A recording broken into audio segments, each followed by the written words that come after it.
Punjabi radio ਯੁਵਾ ਸੇ ਸੁਣ ਰਹੇ ਸਾਰੇ ਸਰੋਤਿਆਂ ਦਾ ਬਲਵਿੰਦਰ ਕੌਰ ਵੱਲੋਂ ਸਵਾਗਤ ਹੈ ਜੀ। ਸਾਰਿਆਂ ਨੂੰ ਹੀ ਪਿਆਰ ਭਰੀ ਸਤਿ ਸ਼੍ਰੀ ਅਕਾਲ। ਪ੍ਰੋਗਰਾਮ ਖਬਰ ਤੇ ਨਜ਼ਰ ਦੇ ਵਿੱਚ ਪਹਿਲਾਂ ਵਾਂਗ ਹੀ ਸਾਡੇ ਨਾਲ ਹੋਣਗੇ ਬਲਤੇਜ ਪੰਨੂ ਜੀ। ਦੱਸਣਗੇ ਭਾਰਤ ਵਿੱਚ ਪੰਜਾਬ ਦੇ ਵਿੱਚ ਕੀ ਖਾਸ ਖਬਰਾਂ ਨੇ। ਖਬਰਾਂ ਤੋਂ ਪਹਿਲਾਂ ਧੰਨਵਾਦ ਕਰਨਾ ਚਾਹੁੰਦੇ ਸਾਡੇ ਸਪਾਂਸਰ ਤਾਂ ਜਿਨ੍ਹਾਂ ਨੇ ਇਸ ਪ੍ਰੋਗਰਾਮ ਨੂੰ ਸਪਾਂਸਰ ਕੀਤਾ, ਸਭ ਤੱਕ ਪਹੁੰਚਾਇਆ। ਖਾਲਸਾ ਇੰਸ਼ੋਰੈਂਸ ਏਜੰਸੀ ਸੈਨੋ ਜੇਤੋ, ਜਿਨ੍ਹਾਂ ਦਾ ਫੋਨ ਨੰਬਰ 4082722500। ਹਰ ਇੱਕ ਤਰ੍ਹਾਂ ਦੀ ਇੰਸ਼ੋਰੈਂਸ ਕਰਦੇ ਨੇ। Gurdeep Singh Birdi Clovis, Satnam Singh Shergill Selma, Bahadar Singh Gill Fowler, Ishanjit Singh Kaloti Yuba City, Sukhwinder Singh, Jasvir Kaur Fremont, Sarabjit Singh Chokar Turlock, Gurdawar Singh Manjit Kaur Yuba City, Sodhi Singh ji Sacramento, Avtar Singh, Ranjit Kaur Sidhu Bakersfield. Chicago pizza with twist ਜੋ ਹਰ ਇੱਕ ਤਰ੍ਹਾਂ ਦਾ ਪੀਜ਼ਾ ਬਣਾਉਂਦੇ ਨੇ। ਪੀਜ਼ਾ ਆਰਡਰ ਕਰਨ ਲਈ ਵਿਜ਼ਿਟ ਕਰ ਸਕਦੇ ਹੋ www.chicagopizzatwist.com। 15% ਆਫ ਲੈਣ ਲਈ ਕੋਡ ਵਰਤ ਸਕਦੇ ਹੋ 1313। ਬਹੁਤ ਬਹੁਤ ਧੰਨਵਾਦ ਕਰਦੇ ਹਾਂ ਪ੍ਰੋਗਰਾਮ ਨੂੰ ਸਪਾਂਸਰ ਕੀਤਾ, ਸਭ ਤੱਕ ਪਹੁੰਚਾਇਆ। ਸਾਡੇ ਨਾਲ ਜੁੜ ਚੁੱਕੇ ਨੇ ਬਲਤੇਜ ਪੰਨੂ ਜੀ। ਸਤਿ ਸ਼੍ਰੀ ਅਕਾਲ, ਸਵਾਗਤ ਹੈ ਜੀ। ਸਤਿ ਸ਼੍ਰੀ ਅਕਾਲ ਜੀ, ਧੰਨਵਾਦ ਜੀ, ਬਹੁਤ ਮਿਹਰਬਾਨੀ।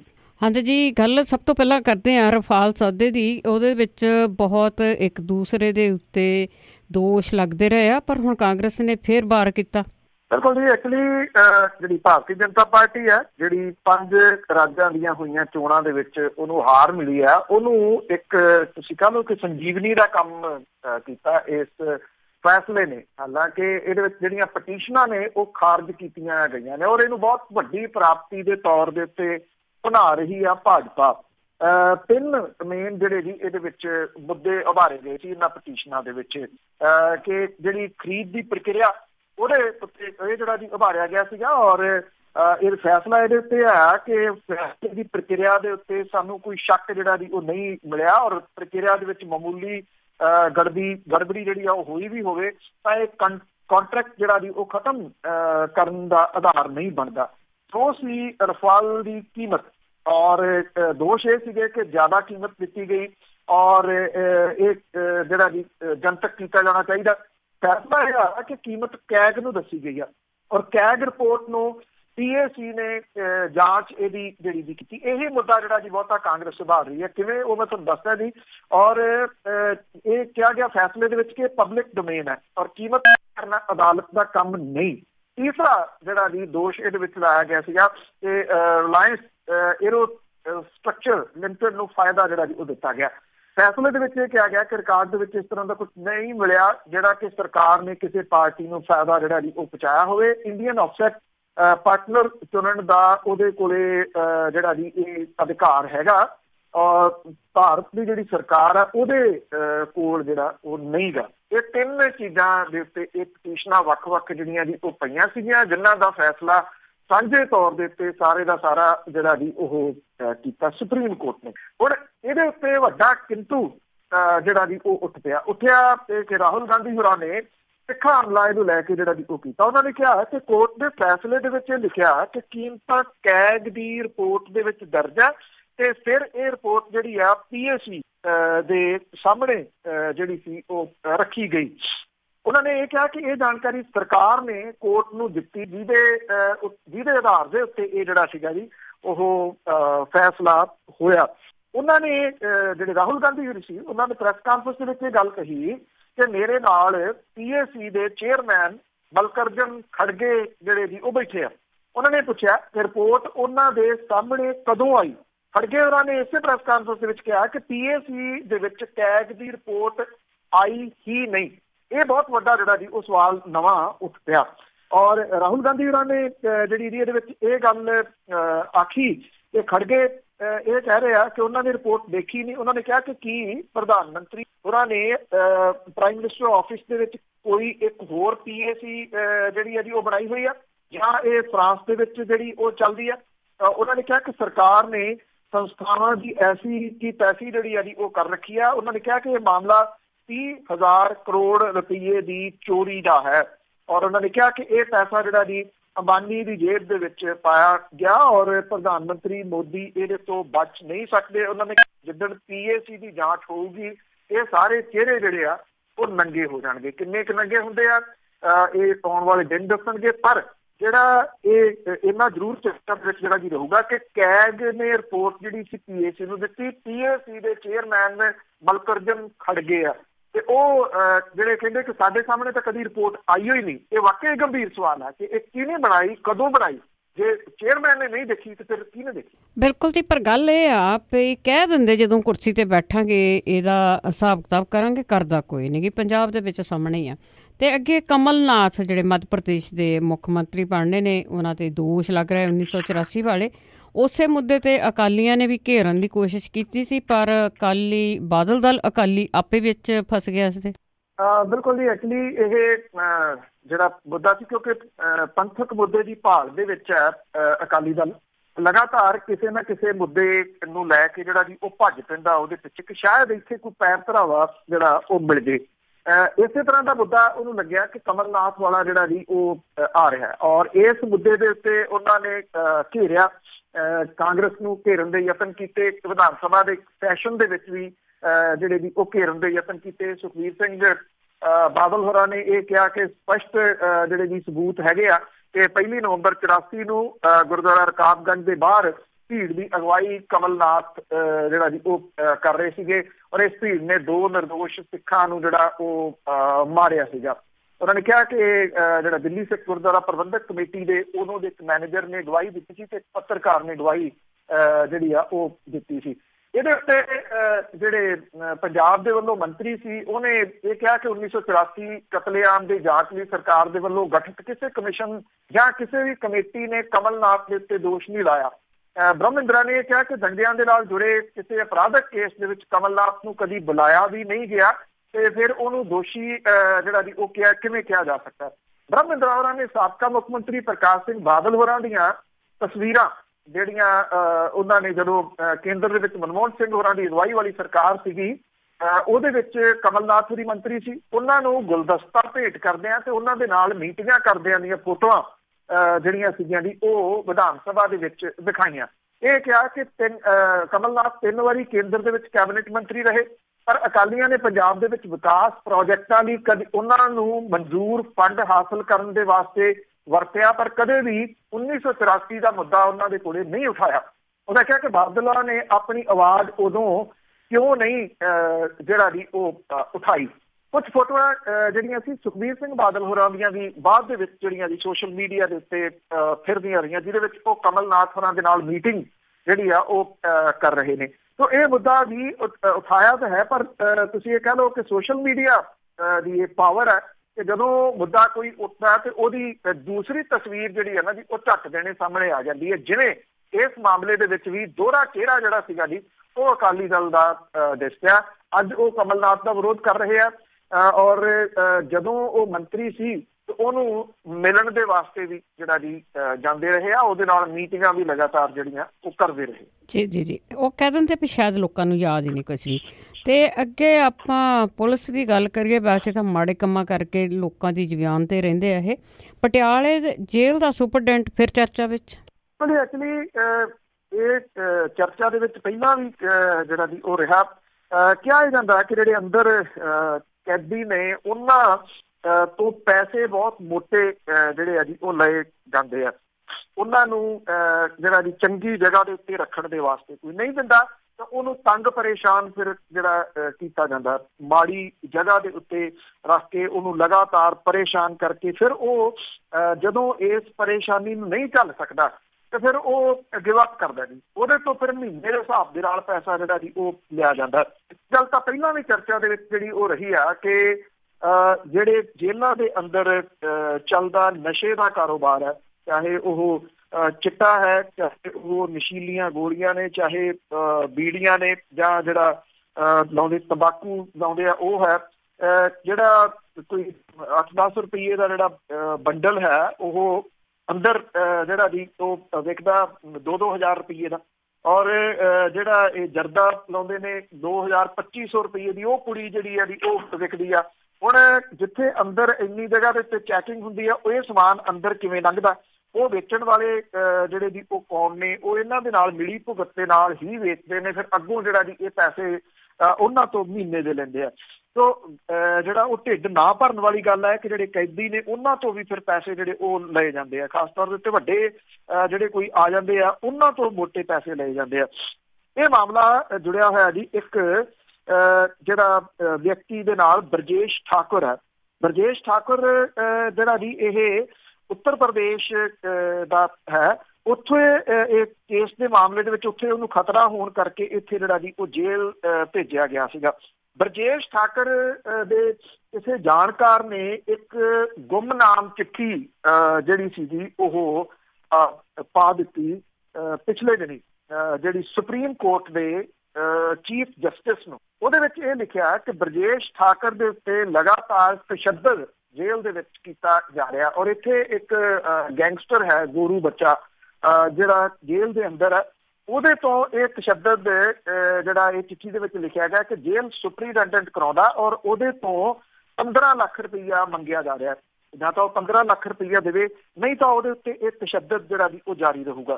ਕਿਹਾ ਗਿਆ ਕਿ 3 ਦਿਨ ਲਗਾਤਾਰ ਜਿਹੜਾ ਇਹ ਬਰਜੇਸ਼ ਠਾਕੁਰ ਉਹਦੇ ਉੱਤੇ ਇਹ ਤਸ਼ੱਦਦ ਜਿਹੜਾ ਉਹ ਕੀਤਾ ਗਿਆ ਤਾਂ ਕਿ ਉਹ ਪੈਸੇ ਜਿਹੜੇ ਉਹ ਦੇਵੇ। ਸੁਪਰੀਮ ਕੋਰਟ ਦੇ ਕੋਲੇ ਜਦੋਂ ਇਹ ਜਿਹੜੀ ਚਿੱਠੀ ਪਹੁੰਚੀ ਔਰ ਕੁਝ ਵੀਡੀਓ ਵੀ ਜਿਹੜੇ ਜੀ ਇਹ ਕਿਹਾ ਗਿਆ ਕਿ ਉਹਨਾਂ ਦੇ ਕੋਲੇ ਪਹੁੰਚੇ ਆ ਸੁਪਰੀਮ ਕੋਰਟ ਦੇ ਵਿੱਚ, ਔਰ ਉਹਨਾਂ ਨੇ ਫਿਰ ਜਿਹੜਾ ਜੀ ਪੰਜਾਬ ਸਰਕਾਰ ਦੇ ਨਾਲ ਇਹ ਸੰਪਰਕ ਕੀਤਾ। ਹੁਣ ਪੰਜਾਬ ਸਰਕਾਰ ਦੇ ਜਿਹੜੇ ਜੇਲ੍ਹ ਮੰਤਰੀ ਨੇ ਸੁਖਜਿੰਦਰ ਸਿੰਘ ਰੰਧਾਵਾ ਹੋਰੀ ਜਿਹੜਾ ਜੀ ਇਹ ਕਨਫਰਮ ਕਰ ਰਹੇ ਆ ਕਿ ਇਹ ਫੈਕਟ ਜਿਹੜੇ ਆ ਜੀ ਸੁਪਰੀਮ ਕੋਰਟ ਦੇ ਵੱਲੋਂ ਇੱਥੇ ਆਏ ਆ। ਔਰ ਉਹ ਇਹ ਕਹਿੰਦੇ ਆ ਕਿ ਜਿਹੜੇ ਇੱਥੇ ਰੋਹਿਤ ਚੌਧਰੀ ਨੇ ਉਹਨਾਂ ਦੇ ਨਾਲ ਜਿਹੜੇ ADGP ਨੇ ਉਹਨਾਂ ਨੂੰ ਇਹਦੀ ਜਾਂਚ ਸੌਂਪੀ ਆ। ਔਰ ਉਹ ਇਹ ਵੀ ਕਹਿ ਰਹੇ ਆ ਕਿ ਜਿਹੜਾ ਜੇਲ੍ਹ ਸੁਪਰਡੈਂਟ ਹੈ ਰਾਜਨ ਕਪੂਰ, ਜਿਹਦੇ ਉੱਤੇ ਇਹ ਦੋਸ਼ ਸਾਰੇ ਲੱਗ ਰਹੇ ਆ, ਉਹਨੂੰ ਟ੍ਰਾਂਸਫਰ ਕੀਤਾ ਗਿਆ ਔਰ ਉਹਨੂੰ ਜਿਹੜਾ ਜੇਲ੍ਹ ਦੇ ਨਾਲ ਲੱਗਵਾ ਟ੍ਰੇਨਿੰਗ ਸਕੂਲ ਆ ਉੱਥੇ ਟ੍ਰਾਂਸਫਰ ਜਿਹੜਾ ਉਹ ਕਰ ਦਿੱਤਾ ਗਿਆ। ਇਸੇ ਕਰਕੇ ਔਰ ਇਹਦੀ ਜਾਂਚ ਜਿਹੜੀ ਆ ਉਹ ਕੀਤੀ ਜਾ ਰਹੀ ਹੈ। ਜਦੋਂ ਕਿ ਜਿਹੜੇ ਰਾਜਨ ਕਪੂਰ ਆ ਉਹ ਇਹ ਕਹਿੰਦਾ ਕਿ ਮੇਰੇ ਕੋਲ ਤਾਂ ਕੋਈ ਇੱਦਾਂ ਦੀ ਇਨਫੋਰਮੇਸ਼ਨ ਹੀ ਨਹੀਂ ਆਈ ਕਿ ਉਹਨੂੰ ਟ੍ਰਾਂਸਫਰ ਕਿਸੇ ਜਗ੍ਹਾ ਦੇ ਉੱਤੇ ਕੀਤਾ ਗਿਆ। ਕੋਈ ਟ੍ਰਾਂਸਫਰ ਦੇ ਆਰਡਰ ਜਿਹੜੇ ਆ ਜੀ ਉਹ ਨਹੀਂ ਆਏ। ਉਹ ਕਹਿੰਦਾ ਮੈਂ ਜੇਲ੍ਹ ਦੇ ਵਿੱਚ ਜਿਹੜੇ ਗੈਂਗਸਟਰ ਨੇ ਉਹਨਾਂ ਦੇ ਉੱਤੇ ਸਖਤੀ ਕੀਤੀ ਆ, ਜਿਹਦੇ ਕਰਕੇ ਉਹ ਮੈਨੂੰ ਨਿਸ਼ਾਨਾ ਜਿਹੜਾ ਜੀ ਉਹ ਬਣਾ ਰਹੇ ਆ। ਪਰ ਕਿਉਂਕਿ ਇਹ ਚਿੱਠੀ ਪਹਿਲਾਂ ਸੁਪਰੀਮ ਕੋਰਟ ਦੇ ਚੀਫ ਜਸਟਿਸ ਦੇ ਕੋਲੇ ਗਈ ਆ, ਉੱਥੋਂ ਮੋੜਵੀਂ ਚਿੱਠੀ ਜਿਹੜੀ ਆ ਜੀ ਉਹ ਸਰਕਾਰ ਦੇ ਕੋਲੇ ਆਈ ਆ ਤੇ ਜੇਲ੍ਹ ਮੰਤਰੀ ਹੋਰਾਂ ਦੇ ਧਿਆਨ ਦੇ ਵਿੱਚ ਆ। ਸੁਪਰੀਮ ਕੋਰਟ ਨੂੰ ਜਵਾਬ ਦੇਣ ਦੇ ਵਾਸਤੇ ਜੇਲ੍ਹ ਪ੍ਰਸ਼ਾਸਨ ਨੂੰ ਇਹਦੇ ਉੱਤੇ ਐਕਸ਼ਨ ਜਿਹੜਾ ਜੀ ਉਹ ਲੈਣਾ ਹੀ ਪੈਣਾ ਆ। ਜਾਂਚ ਦੇ ਵਿੱਚੋਂ ਕੀ ਨਿਕਲਦਾ ਆ, ਮੁਸ਼ਕਲ ਇਹ ਆਉਂਦੀ ਆ ਕਿ ਜਦੋਂ ਜਾਂਚ ਅਧਿਕਾਰੀ ਜਿਹੜਾ ਜੀ ਉਹ ਜੇਲ੍ਹ ਦੇ ਵਿੱਚ ਜਾਊਗਾ ਤਾਂ ਉੱਥੇ ਕੋਈ ਮੂੰਹ ਨਹੀਂ ਖੋਲਦਾ ਇਹਨਾਂ ਅਫਸਰਾਂ ਤੋਂ ਡਰਦਾ ਹੋਇਆ ਕਿ ਇਹ ਅਧਿਕਾਰੀ ਤਾਂ ਚਲੇ ਜਾਣਗੇ, ਮੁੜ ਕੇ ਉਸ ਤੋਂ ਬਾਅਦ ਉਹਨਾਂ ਦੇ ਉੱਤੇ ਜਿਹੜਾ ਜੀ ਉਹ ਤਸ਼ੱਦਦ ਫੇਰ ਸ਼ੁਰੂ ਹੋ ਜੂ ਜੀ। ਤੇ ਅੱਗੇ ਆਪਾਂ ਗੱਲ ਕਰਦੇ ਹਾਂ ਜਿਹੜੇ ਬਾਗੀ ਅਕਾਲੀ ਆਗੂ ਆ ਉਹਨਾਂ ਨੇ ਪ੍ਰਕਾਸ਼ ਸਿੰਘ ਬਾਦਲ ਨੂੰ ਕਿਹਾ ਕਿ ਜਿਹੜਾ ਤੁਹਾਡੇ ਮਨ ਦੇ ਵਿੱਚ ਵਹਿਮ ਆ ਸ਼੍ਰੋਮਣੀ ਗੁਰਦੁਆਰਾ ਪ੍ਰਬੰਧਕ ਕਮੇਟੀ ਵਾਲਾ ਉਹ ਜਲਦੀ ਕੱਢ ਦਿਆਂਗੇ। ਦੇਖੋ ਜੀ ਜਿਹੜੇ ਬਾਗੀ ਅਕਾਲੀ ਨੇ ਉਹਨਾਂ ਦੇ ਵੱਲੋਂ ਤਿਆਰੀ ਹੈ ਜੀ, ਕੱਲ ਨੂੰ ਉਹਨਾਂ ਨੇ ਜਿਹੜਾ ਨਵੇਂ ਅਕਾਲੀ ਦਲ ਦਾ ਐਲਾਨ ਕਰਨਾ ਸੰਭਾਵੀ ਰੂਪ ਦੇ ਵਿੱਚ। ਸ਼੍ਰੋਮਣੀ ਅਕਾਲੀ ਦਲ ਤਾਂ ਇਹਦੇ ਨਾਲ ਲੱਗਿਆ ਹੀ ਹੋਊਗਾ। ਇਹ ਟਕਸਾਲੀ ਅਕਾਲੀ ਦਲ ਹੋ ਸਕਦਾ ਜਾਂ ਸ਼੍ਰੋਮਣੀ ਅਕਾਲੀ ਦਲ ਟਕਸਾਲੀ ਸੰਭਾਵੀ ਰੂਪ ਜਿਹੜਾ ਵੀ ਹੋ ਸਕਦਾ, ਜਿਸ ਵਿੱਚ ਕੋਈ ਕਾਨੂੰਨੀ ਨੁਕਤਾ ਨਿਗਾਹ ਤੋਂ ਅੜਚਣਾ ਨਾ ਆਈਆਂ ਨਾਮ ਵਾਲੀਆਂ ਜਿਹੜੀਆਂ ਦੀ। ਰਣਜੀਤ ਸਿੰਘ ਬ੍ਰਹਮਪੁਰਾ, ਰਤਨ ਸਿੰਘ ਅਜਨਾਲਾ ਤੇ ਸੇਵਾ ਸਿੰਘ ਸੇਖਵਾਂ ਹੋਰਾਂ ਨੇ ਜਿਹੜਾ ਅੰਮ੍ਰਿਤਸਰ ਦੇ ਵਿੱਚ ਪ੍ਰੈਸ ਕਾਨਫਰੰਸ ਕਰਕੇ ਜਿਹੜੀ ਆ ਜੀ ਇਹ ਗੱਲ ਆਖੀ ਆ ਕਿ ਸ਼੍ਰੋਮਣੀ ਗੁਰਦੁਆਰਾ ਪ੍ਰਬੰਧਕ ਕਮੇਟੀ ਦੀਆਂ ਚੋਣਾਂ ਉਹਨਾਂ ਦਾ ਧੜਾ ਲੜੂਗਾ। ਔਰ ਉਹਨਾਂ ਨੇ ਇਹ ਕਿਹਾ ਕਿ 16 ਤਰੀਕ ਨੂੰ ਸਾਰਾ ਐਲਾਨ ਜਿਹੜਾ ਜੀ ਪਾਰਟੀ ਦਾ ਕੀਤਾ ਜਾਊਗਾ। ਉਸ ਦਿਨ ਪ੍ਰਧਾਨਗੀ ਦਾ ਐਲਾਨ ਵੀ ਕੀਤਾ ਜਾਊਗਾ, ਨਾਮ ਜਿਹੜਾ ਉਸੇ ਦਿਨ ਦੱਸਿਆ ਜਾਊਗਾ। ਇਹਨਾਂ ਆਗੂਆਂ ਦਾ ਇਹ ਕਹਿਣਾ ਹੈ ਕਿ ਪ੍ਰਕਾਸ਼ ਸਿੰਘ ਬਾਦਲ ਹੋਰਾਂ ਨੇ ਇੱਕ ਬਿਆਨ ਦਿੱਤਾ 2 ਦਿਨ ਪਹਿਲਾਂ ਕਿ ਅਸਲੀ ਅਕਾਲੀ ਦਲ ਤਾਂ ਉਹ ਹੁੰਦਾ ਜਿਹਦਾ ਸ਼੍ਰੋਮਣੀ ਗੁਰਦੁਆਰਾ ਪ੍ਰਬੰਧਕ ਕਮੇਟੀ ਕਬਜ਼ਾ ਹੋਵੇ। ਤੁਸੀਂ ਇਹ ਦੇਖੋ ਕਿ ਇੱਕ ਪਾਸੇ ਤਾਂ ਬਾਦਲ ਸਾਹਿਬ ਇੱਕ ਗੱਲ ਕਹਿੰਦੇ ਆ ਕਿ ਸਾਡਾ ਵੀ ਸ਼੍ਰੋਮਣੀ ਗੁਰਦੁਆਰਾ ਪ੍ਰਬੰਧਕ ਕਮੇਟੀ ਨਾਲ ਕੋਈ ਲੈਣਾ ਦੇਣਾ ਨਹੀਂ। ਜਿੱਦਣ ਜੁੱਤੀਆਂ ਝਾੜਦੇ ਸੀਗੇ ਉਦਣ ਉਹਨਾਂ ਨੂੰ ਇਹ ਗੱਲ ਆਈ ਸੀ ਕਿ ਰੈੱਡ ਕਾਰਪੇਟ ਵਿਛਾਇਆ ਸ਼੍ਰੋਮਣੀ ਗੁਰਦੁਆਰਾ ਪ੍ਰਬੰਧਕ ਕਮੇਟੀ ਨੇ ਜਾਂ ਅਰਦਾਸੀਆ ਉੱਥੋਂ ਜਿਹੜਾ ਜੀ ਕੱਢਤਾ। ਉਹ ਕਹਿੰਦੇ ਨਹੀਂ ਸਾਡਾ ਵੀ ਕੋਈ ਲੈਣਾ ਦੇਣਾ ਨਹੀਂ ਸ਼੍ਰੋਮਣੀ ਗੁਰਦੁਆਰਾ ਪ੍ਰਬੰਧਕ ਕਮੇਟੀ ਨਾਲ, ਇਹ ਪ੍ਰਧਾਨ ਨੂੰ ਪੁੱਛੋ। ਹੁਣ ਉਹ ਬਿਆਨ ਇਹ ਦਿੰਦੇ ਆ ਕਿ ਜਿਹਦਾ ਕਬਜ਼ਾ ਸ਼੍ਰੋਮਣੀ ਗੁਰਦੁਆਰਾ ਪ੍ਰਬੰਧਕ ਕਮੇਟੀ ਹੁੰਦਾ ਉਹ ਜਿਹੜਾ ਇਹਨੂੰ ਉਹ ਅਸਲੀ ਅਕਾਲੀ ਦਲ ਮੰਨਿਆ ਜਾਂਦਾ। ਇਹਦੇ ਜਵਾਬ ਦੇ ਵਿੱਚ ਇਹਨਾਂ ਜਿਹੜੇ ਬਾਗੀ ਅਕਾਲੀ ਨੇ ਉਹਨਾਂ ਨੇ ਇਹ ਕਿਹਾ ਕਿ ਪ੍ਰਕਾਸ਼ ਸਿੰਘ ਬਾਦਲ ਹੋਰਾਂ ਦਾ ਇਹ ਵਹਿਮ ਵੀ ਉਹ ਕੱਢ ਦੇਣਗੇ ਕਿ ਸ਼੍ਰੋਮਣੀ ਗੁਰਦੁਆਰਾ ਪ੍ਰਬੰਧਕ ਕਮੇਟੀ ਉਹਨਾਂ ਦਾ ਕਬਜ਼ਾ। ਇਹਨਾਂ ਦਾ ਇਹ ਕਹਿਣਾ ਹੈ ਕਿ ਲੋਕ ਸਭਾ ਚੋਣਾਂ ਤੋਂ ਫੌਰਨ ਬਾਅਦ ਸ਼੍ਰੋਮਣੀ ਗੁਰਦੁਆਰਾ ਪ੍ਰਬੰਧਕ ਕਮੇਟੀ ਦੀਆਂ ਚੋਣਾਂ ਹੋ ਜਾਣ ਦੀ ਆਸ ਹੈ, ਕਿਉਂਕਿ ਇਹ ਲੰਬੇ ਸਮੇਂ ਤੋਂ ਔਰ ਇਸ ਵੇਲੇ ਕੁਝ ਪਟੀਸ਼ਨਾਂ ਵੀ ਹਾਈ ਕੋਰਟ ਦੇ ਵਿੱਚ ਜਿਹੜੀਆਂ ਇਹਦੇ ਸਬੰਧ ਦੇ ਵਿੱਚ ਪਈਆਂ ਹੋਈਆਂ ਨੇ। ਇਹਨਾਂ ਆਗੂਆਂ ਨੇ ਕਿਹਾ ਕਿ ਉਹ ਸ਼੍ਰੋਮਣੀ ਗੁਰਦੁਆਰਾ ਪ੍ਰਬੰਧਕ ਕਮੇਟੀ ਚੋਣਾਂ ਲੜ ਕੇ ਇੱਥੋਂ ਬਾਦਲ ਦਾ ਕਬਜ਼ਾ ਜਿਹੜਾ ਜੀ ਉਹ ਤੋੜਨਗੇ ਸ਼੍ਰੋਮਣੀ ਗੁਰਦੁਆਰਾ ਪ੍ਰਬੰਧਕ ਕਮੇਟੀ ਤੋਂ। ਮਨਜੀਤ ਸਿੰਘ ਕਲਕੱਤਾ ਜਿਹੜੇ ਅਕਾਲੀ ਆਗੂ ਸੀ ਮਰਹੂਮ, ਉਹਨਾਂ ਦਾ ਮੁੰਡਾ ਤੇ ਉਹਨਾਂ ਦੇ ਜਿਹੜੇ ਸਾਬਕਾ ਇੱਕ ਜ਼ਿਲ੍ਹਾ ਪ੍ਰਧਾਨ ਸੀ ਪ੍ਰਦੀਪ ਸਿੰਘ ਵਾਲੀਆ, ਅਕਾਲ ਤਖਤ ਤੇ ਮਰਹੂਮ ਸਾਬਕਾ ਜਥੇਦਾਰ ਚੇਤ ਸਿੰਘ ਦਾ ਮੁੰਡਾ ਤਰਲੋਚਨ ਸਿੰਘ ਤੇ ਅੰਮ੍ਰਿਤਸਰ ਦਾ ਅਕਾਲੀ ਜਥਾ ਜਿਹੜਾ ਸੀਗਾ ਜੀ, ਇਹ ਸਾਰੇ ਦੇ ਸਾਰੇ ਇਹਨਾਂ ਨੇ ਬਾਦਲ ਅਕਾਲੀ ਦਲ ਨੂੰ ਜਿਹੜਾ ਜੀ ਉਹ ਤਲਾਂਜਲੀ ਕਿ ਇਹਨਾਂ ਦੇ ਨਾਲ ਤੁਰੇ ਨੇ, ਜਿਹਦੇ ਕਰਕੇ ਇਹ ਜਿਹੜੀ ਪ੍ਰੈਸ ਕਾਨਫਰੰਸ ਹੈ ਉਹ ਕੀਤੀ ਗਈ ਸੀ। ਜਿਹੜੇ ਇਹ ਬਾਗੀ ਅਕਾਲੀ ਨੇ ਜੀ, ਉਹਨਾਂ ਦੇ ਵੱਲੋਂ ਕੋਸ਼ਿਸ਼ ਕੀਤੀ ਜਾ ਰਹੀ ਹੈ ਕਿ ਜਿਹੜੇ ਕੋ ਦਹਾਕੇ ਤੋਂ ਘਰਾਂ ਦੇ ਵਿੱਚ ਬਹਿ ਗਏ ਸੀਗੇ ਪੁਰਾਣੇ ਜਿਹੜੇ ਅਕਾਲੀ, ਤੇ ਹੁਣ ਲੋੜ ਨਹੀਂ ਤੁੰਦੀ, ਉਹਨਾਂ ਨੂੰ ਨਾਲ ਤੋਰਨ ਦੀ ਕੋਸ਼ਿਸ਼ ਜਿਹੜੀ ਹੈ ਉਹ ਕੀਤੀ ਜਾ ਰਹੀ ਆ। ਇਹ ਬੜਾ ਨਿਰਭਰ ਕਰੂਗਾ ਕਿ ਕੱਲ ਦੇ ਜਿਹੜਾ ਇਹਨਾਂ ਨੇ ਜਦੋਂ ਇਹ ਕਰਨਾ ਹੈ ਐਲਾਨ ਅਕਾਲ ਤਖਤ ਤੇ ਮੱਥਾ ਟੇਕਣ ਤੋਂ ਬਾਅਦ, ਉਹਦੇ ਵਿੱਚ ਕਿੰਨੇ ਕੁ ਨਾਲ ਜਿਹੜੇ ਪੁਰਾਣੇ ਅਕਾਲੀ ਨੇ ਖਾਸ ਤੌਰ ਦੇ ਉੱਤੇ ਉਹਨਾਂ ਨੂੰ ਤੋਰਨ ਦੇ ਵਿੱਚ ਸਫਲ ਜਿਹੜਾ ਜੀ ਉਹ ਹੁੰਦੇ ਆ। ਇਹ ਕਿਹਾ ਜਾ ਰਿਹਾ ਹੈ ਕਿ ਅਕਾਲੀ ਦਲ ਬਾਦਲ ਦੇ ਵਿੱਚ ਵੀ ਕੁਝ ਅਕਾਲੀ ਆਗੂ ਅਜਿਹੇ ਬੈਠੇ ਆ ਜਿਹੜੇ 16 ਤਰੀਕ ਕਰ ਰਹੇ ਆ ਕਿ ਇਹ ਬ੍ਰਹਮਪੁਰਾ ਹੋਰਾਂ ਨੂੰ ਤੇ ਉਹਨਾਂ ਦੇ ਸਾਥੀਆਂ ਨੂੰ ਕਿੰਨਾ ਕੁ ਸਹਿਯੋਗ ਜਿਹੜਾ ਜੀ ਉਹ ਮਿਲਦਾ, ਉਦੋਂ ਬਾਅਦ ਉਹ ਕੋਈ ਫੈਸਲਾ ਲੈਣਗੇ। ਜੀ ਚਲੋ ਆ ਗਏ ਲਾਗੇ ਦਿਨ, ਦੇਖਦੇ ਕੀ ਹੁੰਦਾ ਹੈ। ਤੇ ਸੈਸ਼ਨ ਵਿਧਾਨ ਸਭਾ ਦੇ ਸੈਸ਼ਨ ਦੀ ਜੇ ਗੱਲ ਕਰੀਏ, ਜਿੰਨਾ ਹੀ ਛੋਟਾ ਰਿਹਾ ਉਨੀਆਂ ਵੱਧ ਖਬਰਾਂ। ਬਿਲਕੁਲ ਜੀ, ਐਕਚੁਅਲੀ ਘਿਰੀ ਆ ਜੀ ਜਿਹੜੀ ਸਰਕਾਰ ਇਸ ਮਾਮਲੇ ਦੇ ਉੱਤੇ। ਇਹਨੂੰ ਨੈਨੋ ਸੈਸ਼ਨ ਕਿਹਾ ਜਾ ਸਕਦਾ ਜੀ, ਕਿਉਂਕਿ ਪਹਿਲਾਂ 3 ਦਿਨ ਦਾ ਸੀਗਾ ਤੇ 1 ਦਿਨ 'ਚ ਨਿਬੜਿਆ। ਪਹਿਲਾ ਦਿਨ ਤਾਂ ਸ਼ਰਧਾਂਜਲੀਆਂ ਹੁੰਦੀਆਂ ਨੇ ਉਹ ਦਿੱਤੀਆਂ ਤੇ ਜਿਹੜਾ ਜੀ ਉਹ ਘਰੋਂ ਘਰੀ ਜਿਹੜਾ ਸ਼ੁੱਕਰਵਾਰ ਦਾ ਦਿਨ ਸੀਗਾ ਜੀ, ਇਹਦੇ ਵਿੱਚ ਹੀ ਜਿਹੜੀਆਂ ਬੈਠਕਾਂ ਹੋਈਆਂ।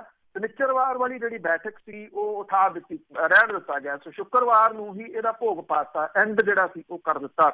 ਉਹੀ ਕਾਂਗਰਸ ਨੇ, ਜਿਹੜੇ ਕਾਂਗਰਸੀ MLA ਜਦੋਂ ਵਿਰੋਧੀ ਧਿਰ ਦੇ ਵਿੱਚ ਸੀਗੇ, ਸੈਸ਼ਨ ਦੇ ਅੰਦਰ ਹੀ ਰਹਿ ਗਏ ਸੀ ਰਾਤ, ਬਾਹਰ ਨਹੀਂ ਸੀ ਨਿਕਲੇ, ਅੰਦਰੇ ਦਾਤਣਾ ਕਰੀ ਤੇ ਇਹ ਕਹਿ ਕੇ ਕਿ ਸੈਸ਼ਨ ਲੰਮਾ ਕੀਤਾ ਜਾਵੇ।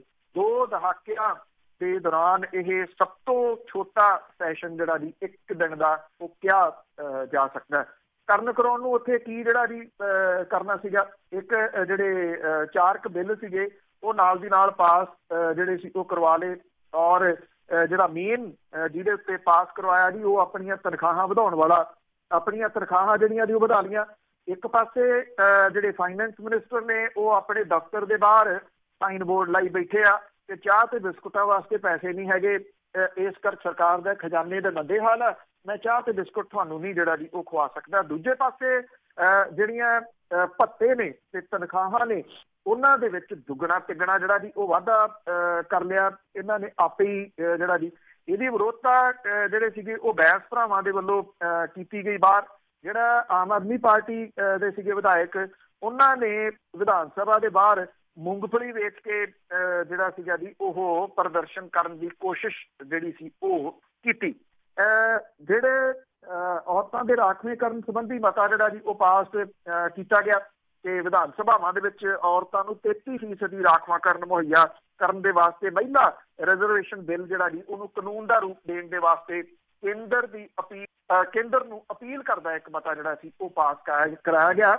ਇਹਦੇ ਉੱਤੇ ਵੀ ਕਿੰਤੂ ਹੋਇਆ ਵੀ ਇੱਕ ਥਾਣੇਦਾਰ ਜਿਹੜੀ ਹੈ ਜੀ ਉਹਨੂੰ ਤੁਹਾਡਾ ਵਿਧਾਇਕ ਕਹੀ ਜਾਂਦਾ ਵੀ ਤੂੰ ਥਾਣੇਦਾਰ ਹੀ ਲੱਗੀ ਆ, DC ਤਾਂ ਨਹੀਂ ਲੱਗੀ, ਰੱਬ ਤਾਂ ਨਹੀਂ ਬਣ ਗਈ। ਤੇ ਉਹ ਇਹ ਕਿਹਾ ਗਿਆ ਕਿ ਪਹਿਲਾਂ ਇਹਨਾਂ ਨੂੰ ਇੱਜ਼ਤ ਜਿਹੜੀ ਸੀ ਉਹ ਕਰਨੀ ਸਿਖਾਓ। ਦੂਸਰੀ, ਪ੍ਰਕਾਸ਼ ਸਿੰਘ ਬਾਦਲ ਹੁਰੀ ਜਿਹੜੇ ਸੀ ਉਹ ਗੈਰ ਹਾਜ਼ਰ ਰਹੇ, ਉਹ ਵਿਧਾਨ ਸਭਾ ਦੇ ਵਿੱਚ ਨਹੀਂ ਆਏ। ਕੈਪਟਨ ਅਮਰਿੰਦਰ ਸਿੰਘ ਹੁਰੀ ਥੋੜੇ ਜਿਹੇ ਸਮੇਂ ਦੇ ਵਾਸਤੇ ਆਏ। ਪ੍ਰਸ਼ਨ ਕਾਲ ਤੋਂ ਬਾਅਦ ਜਦੋਂ ਸਰਕਾਰੀ ਮਤੇ ਪੇਸ਼ ਕੀਤੇ ਜਾਣੇ ਸੀਗੇ ਤਾਂ ਕੈਪਟਨ ਅਮਰਿੰਦਰ ਸਿੰਘ ਹੁਰੀ ਉਦੋਂ ਸਦਨ ਦੇ ਵਿੱਚ ਆਏ। ਉਸ ਤੋਂ ਬਾਅਦ ਮਤਿਆਂ ਤੇ ਬਹਿਸ ਜਿਹੜੀ ਸੀ ਉਹ ਹੋਈ, ਉਹ ਚਲੇ ਗਏ। ਫਿਰ ਜਿਹੜਾ ਜੀ ਉਹ ਮੁੜ ਕੇ ਨਹੀਂ ਆਏ। ਕੈਪਟਨ ਅਮਰਿੰਦਰ ਸਿੰਘ ਉਹਨਾਂ ਦੀ ਗੈਰ ਹਾਜ਼ਰੀ ਲਗਾਤਾਰ ਜਿਹੜੀ ਜੀ ਉਹ ਚਰਚਾ ਦੇ ਵਿੱਚ ਰਹਿੰਦੀ ਰਹੀ ਆ, ਹੁਣ ਵੀ ਹੈਗੀ ਆ, ਪਰ ਉਹਨਾਂ ਦੇ ਉੱਤੇ ਇਸ ਚੀਜ਼ ਦਾ ਕੋਈ ਅਸਰ ਨਹੀਂ ਹੋਇਆ। ਪ੍ਰਕਾਸ਼ ਸਿੰਘ ਬਾਦਲ ਹੁਰੀ ਜਿਹੜਾ ਜੀ ਅਕਾਲੀ ਦਲ ਦਾ ਜਿਹੜੇ ਬਰਸੀ ਸੀ ਉਹ ਤਾਂ ਮਨਾਉਂਦੇ ਰਹੇ ਆਪਣੇ ਪਿੰਡ ਦੇ ਨੇੜੇ ਤੇੜੇ, ਪਰ ਕਹਿੰਦੇ ਮੈਂ ਪਿੱਠ ਦਰਦ ਕਰਕੇ ਵਿਧਾਨ ਸਭਾ ਦੇ ਵਿੱਚ ਨਹੀਂ ਜਿਹੜਾ ਜੀ ਗਿਆ, ਉੱਥੇ ਅਖੰਡ ਪਾਠ ਰੱਖ ਕੇ ਜਿਹੜਾ ਸੰਬੋਧਨ ਜ਼ਰੂਰ ਜਿਹੜਾ ਜੀ ਉਹ ਕਰਦੇ ਰਹੇ। ਸੋ ਕਿੰਨੀ ਕੁ ਰਿਸਪੈਕਟ ਇਹਨਾਂ ਦੇ ਮਨਾਂ ਦੇ ਵਿੱਚ ਇਸ ਵਿਧਾਨ ਸਭਾ ਦੀ ਹੈ ਜੀ ਸਾਹਮਣੇ ਹੀ ਹੈ ਸਾਰਿਆਂ ਦੇ, ਕਿ ਉੱਥੇ ਜਿਹੜਾ ਜੀ ਇਹ ਜਾਣਾ ਹੀ ਨਹੀਂ ਚਾਹੁੰਦੇ, ਜਿੱਥੇ ਵਾਸਤੇ ਲੋਕਾਂ ਨੇ ਚੁਣ ਕੇ ਜਿਹੜਾ ਜੀ ਉਹ ਭੇਜਿਆ ਹੋਇਆ। ਜਿੱਥੋਂ ਤੱਕ ਬਾਗੀ ਨੇ ਜੀ ਜਿਹੜੇ ਇੱਥੋਂ ਆਮ ਆਦਮੀ ਪਾਰਟੀ ਤੋਂ ਵੱਖਰੇ ਜਿਹੜੇ ਹੋਏ ਆ, ਉਹਦੇ ਵਿੱਚੋਂ ਬੈਂਸ ਭਰਾ ਜਿਹੜੇ ਸੀਗੇ ਜਿਹੜਾ ਉਹਦਾ ਸਾਥ ਦੇ ਰਹੇ ਆ, ਉਹ ਤਾਂ ਆਏ ਉੱਥੇ ਵਿਧਾਨ ਸਭਾ ਦੇ ਵਿੱਚ। ਕੰਵਰ ਸੰਧੂ ਹੋਰੀ ਜਿਹੜੇ ਸੀ ਉਹ ਵਿਧਾਨ ਸਭਾ ਦੇ ਵਿੱਚ ਆਏ। ਜਿਹੜੇ ਸੁਖਪਾਲ ਸਿੰਘ ਖਹਿਰਾ ਹੋਈ ਉਹ ਨਹੀਂ ਆਏ। ਔਰ ਜਿਹੜੇ ਬਾਕੀ ਉਹਨਾਂ ਦੇ ਸਾਥੀ ਨੇ ਉਹ ਵੀ ਘੱਟ ਜਿਹੜੇ ਦੀ ਉਹ ਆਏ। ਪਰ ਕੰਵਰ ਸੰਧੂ, ਨਾਜਰ ਸਿੰਘ ਮਾਨਸ਼ਾਹੀਆ, ਜਗਤਾਰ ਸਿੰਘ ਜੱਗਾ, ਜਗਦੇਵ ਸਿੰਘ ਕਮਾਲੂ ਇਹ ਆਪਣੇ ਬੈਂਚਾਂ ਦੇ ਉੱਤੇ ਆ ਕੇ ਜਿਹੜਾ ਦੀ ਉਹ ਬੈਠੇ। ਜੈ ਕਿਸ਼ਨ ਰੋੜੀ ਜਿਨ੍ਹਾਂ ਨੇ ਇਸ ਮਾਰਚ ਤੋਂ ਵੀ ਦੂਰੀ ਜਿਹੜੀ ਉਹ ਬਣਾਈ ਹੋਈ ਆ, ਉਹ ਵੀ ਸੈਸ਼ਨ ਦੇ ਵਿੱਚ ਜਿਹੜਾ ਸੀ ਉਹ ਆਏ। ਇਹ ਕਿਹਾ ਜਾ ਸਕਦਾ ਕਿ ਸੁਖਪਾਲ ਸਿੰਘ ਖਹਿਰਾ ਹੋਰੀ ਜਿਹੜਾ ਮਾਰਚ ਵਾਲੇ ਮਾਮਲੇ ਦੇ ਵਿੱਚ ਇਕੱਲੇ ਜਿਹੜਾ ਜੀ ਉਹ ਰਹਿ ਗਏ ਇਸ ਵਿਧਾਨ ਸਭਾ ਦੇ ਸੈਸ਼ਨ ਕਰਕੇ, ਉਹੀ ਜਿਹੜਾ ਜੀ ਉਹ ਨਜ਼ਰ ਆਏ। ਬਾਕੀ ਤਕਰੀਬਨ ਜਿਹੜੇ ਸੀ ਉਹ ਵਿਧਾਨ ਸਭਾ ਜੀ, ਪਰ ਲੋਕੀ ਨਹੀਂ ਨਾ ਸਮਝਦੇ ਅਸੀਂ ਕਾਹਦੇ ਲਈ ਚੁਣਦੇ ਇਹਨਾਂ ਨੂੰ। ਤੇ ਅੱਗੇ ਆਪਾਂ ਗੱਲ ਕਰਦੇ ਹਾਂ ਪ੍ਰਧਾਨ ਮੰਤਰੀ ਮੋਦੀ ਦੀ। ਵੈਸੇ ਭਾਰਤ ਦੇ ਲੋਕ ਉਡੀਕਦੇ ਰਹੇ ਕਿ ਕਦੋਂ ਉਹ ਭਾਰਤ ਵਿੱਚ ਰਹੇ ਤਾਂ ਕੋਈ ਭਾਰਤ ਲਈ ਕੰਮ ਕਰੇ, ਪਰ ਉਸ ਨੇ ਜਿਹੜੇ ਵਿਸ਼ਵ ਦੇ ਦਰਸ਼ਨ ਕੀਤੇ ਆ, ਉਹ ਖਜ਼ਾਨੇ ਨੂੰ ਚੰਗਾ ਚੂਨਾ ਲਾਇਆ। ਬਿਲਕੁਲ ਜੀ, ਸਾਰੇ ਹੁਣ ਤੱਕ ਦੇ ਪ੍ਰਧਾਨ ਮੰਤਰੀਆਂ ਦੇ ਰਿਕਾਰਡ ਟੁੱਟ ਗਏ ਆ ਜੀ। ਪ੍ਰਧਾਨ ਮੰਤਰੀ ਹੋਰਾਂ ਨੇ ਵਿਸ਼ਵ ਦਰਸ਼ਨ ਦੇ ਵਾਸਤੇ ਸਰਕਾਰੀ ਖਜ਼ਾਨੇ ਨੂੰ 222 ਕਰੋੜ ਤੇ 58 ਲੱਖ ਰੁਪਏ ਦਾ ਰਗੜਾ ਲਾਇਆ। ਪ੍ਰਧਾਨ ਮੰਤਰੀ ਹੋਰਾਂ ਦੇ ਵਿਦੇਸ਼ ਯਾਤਰਾ ਦੇ ਮਾਮਲੇ ਦੇ ਵਿੱਚ ਸਾਰੇ ਰਿਕਾਰਡ ਪਿਛਲੇ ਪ੍ਰਧਾਨ ਮੰਤਰੀਆਂ ਦੇ ਟੁੱਟੇ ਆ। ਪ੍ਰਧਾਨ ਮੰਤਰੀ ਦੇ ਵੱਲੋਂ 3 ਦਸੰਬਰ 18 ਤੱਕ ਕੁੱਲ 84 ਵਿਦੇਸ਼ ਦੌਰੇ ਕੀਤੇ ਗਏ ਆ। ਇਹਨਾਂ ਦੇ ਦੌਰਾਨ ਉਹਨਾਂ ਨੇ ਕਰੀਬ 60 ਮੁਲਕਾਂ ਦੇ ਰੰਗ ਵੇਖੇ।